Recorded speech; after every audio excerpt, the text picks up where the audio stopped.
పొయ్యి మీద ప్యాన్ పెట్టుకొని అందులో అయితే ఆయిల్ యాడ్ చేసుకుంటున్నాము. ఆయిల్ మంచిగా హీట్ అవ్వాలి. మనము ఆయిల్ ఎంత ఎక్కువ యాడ్ చేస్తే పులిహోర టేస్ట్ అంత బాగా వస్తుంది.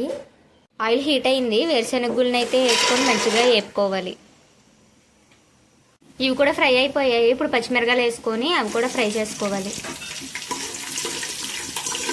పచ్చిమిరకాయలు కూడా మంచిగా ఫ్రై అయ్యాయి. ఇప్పుడు కరివేపాకు వేసుకోవాలి. ఇప్పుడు ఎండుమిరకాయలు కూడా వేసుకొని అవి కూడా మంచిగా ఏగే వరకు ఫ్రై చేసుకోవాలి. ఇప్పుడు పసుపు కూడా వేసుకొని మంచిగా పసుపు కూడా పచ్చివాసన పోయేంత వరకు ఫ్రై చేసుకోవాలి.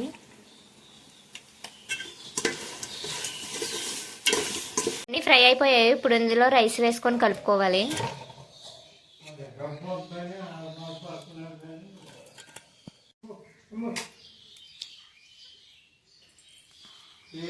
ఉప్పు కూడా సరిపడగా యాడ్ చేసుకోండి. నిమ్మకాయ కూడా పులుపుకి సరిపడా అంతా పిండుకోవాలి. అందులో పిక్కలు లేకుండా చూసుకోండి. పిక్కలు ఉంటే టేస్ట్ మారిపోతుంది మళ్ళీ తినేటప్పుడు. ఈ విధంగా మొత్తం అన్నానికి పట్టేలాగా కలుపుకోవాలి.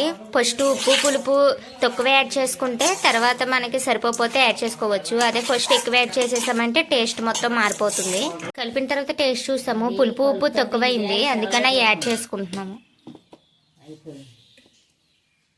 సాల్ట్ కూడా తక్కువైంది, అది కూడా సరిపడగా వేసుకుంటాం.